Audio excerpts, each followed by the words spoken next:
We're into day 13 of the government shutdown. Of course, today is a federal holiday, so Congress is out. The House is back in their districts. The Senate was on its way out on the weekend, leaving on Friday. And I spoke with House Speaker Mike Johnson about the shutdown for our weekend program this week on Capitol Hill. And I'd like to share a part of that conversation with you right now. Here's how that conversation went. So let me ask you this, Mr. Speaker, because, you know, CRs have become a way of life in Washington. And as you pointed out, trying to change that, get back to something we haven't done over 2 decades, the regular appropriations process.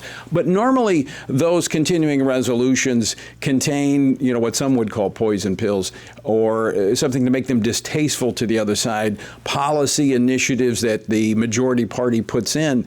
What makes this one unique is that it's actually a continuation of what the Democrats had funded before. It's not a partisan bill from a standpoint of Republicans putting things in the CR. It's such an important point. Thanks for noticing that. It's a nonpartisan bill. In fact, it continues the Biden era spending and policies. The Biden era. Now, we loathe that as conservatives, as Republicans. We're trying to change it. We want to reduce the size and scope of the federal government and spend less money and spend it more responsibly. That's what the appropriations process is intended to bring about. And we're forcing that muscle memory back. It's like pushing a boulder uphill, as I've explained to everybody, but it's happening. We just ran out of time. And people say, well, why didn't you get it done by September 30th? Well, remember, the first 6 months of this calendar was eaten up by the passage of the one big beautiful bill, the reconciliation bill, the Working Families Tax Cut. And so our appropriators were very patient, and they got a little delayed on it, and we just needed more time. We sent it over in good faith, Tony. It's a great thing when the truth and the facts are on your side. We sent over a bare bones document. I could have loaded it up with a bunch of Republican priorities and poison pills, as you said. But we didn't do that. I just assumed that Chuck Schumer and the Democrats would do what they've done every year. I mean, they voted 13 times for CRs during the Biden administration. And when we were in the minority party, we never shut the government down over something like that because we knew real Americans would be hurt. But they seem not to care. You've seen what Chuck Schumer said 2 days ago. He said, every day the government is closed is better for us.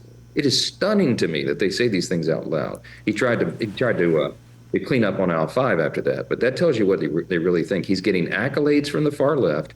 And that is 100% what all this was about. Well, let's talk about those accolades for the far left, because as the Republicans put forth this clean CR, no policy priorities for the Republicans, what the Democrats are making this about is an extension of something that expires at the end of this year, which were COVID era Biden or Obama care premium subsidies. This was done during COVID. It was, you know, when that passed, they were supposed to expire. But of course, the underlying issue here is the Affordable Health Care Act, also known as Obamacare, you know, funds abortion, funds transgender surgeries. They're making this about radical left policies.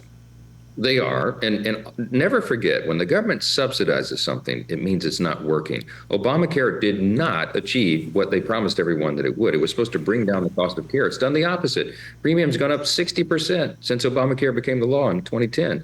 Everybody knows it's not working. So now they want to prop it up with these subsidies, just as they did, for example, with electric vehicle mandates. Nobody wanted to buy electric cars, so they said, we'll pay you. The government will pay you $7,500 if you do it. That means it's not working. If there would be any extension of these subsidies, which were COVID era plus ups, okay, to people that are some wealthy people who don't even need it, there would have to be massive reform to that. And that's a very complicated thing to build consensus around in Congress. So they have bootstrapped a end of the year policy matter. The subsidies don't even expire until December 31st. And they're trying to pretend that that has something to do with September's end of fiscal year funding measures. It's apples to oranges. It's totally different things. They all know that. But they just had to pick a cause so they could show a fight against Trump and get accolades.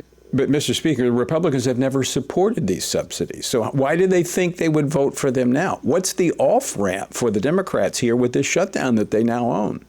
Well, they painted themselves into a corner, and there isn't any off-ramp. And the point about the clean CR is I can't go to that CR document that we passed out of the House 3 weeks ago and sent over and pull off Republican priorities and somehow make it more palatable for Democrats. I don't have anything to bring back. I sent them a totally clean measure, and that's the whole point.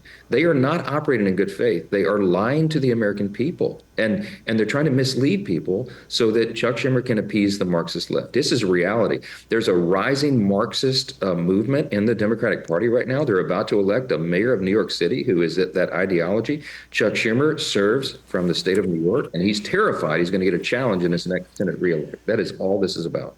Mr. Speaker, we just got about a minute left. Scuttlebutt on Capitol Hill was that next weekend in D.C. is going to be a No Kings rally. And the idea, or the word, I should say on the street, is that Chuck Schumer cannot open the government back up with that crowd coming to town, because that's the leftist the leftist crowd that's putting pressure on him. That's exactly right. We call it the Hate America rally because it will be a collection of the pro-Hamas wing and the socialist and the Marxist and all the rest. And yes, they're coming to the National Mall on October 18th, and Chuck Schumer is terrified of that group. And it is being whispered around here that there's no way he could open the government before that is finished, because they would. Someone said, "quote, they would need his head on a spike." Okay, they're speaking metaphorically, but to him, that's real business, and that's why he's doing this. That was part of my conversation with House Speaker Mike Johnson during our weekend program this week on Capitol Hill. If you would like to hear more of that, I tell you what, the best way to do it is get the Stand Firm app. It airs each weekend on the Stand Firm app. Go to the App Store and download the Stand Firm app, or text app to 67742. That's app to 67742. And you can keep up with us even on the weekend.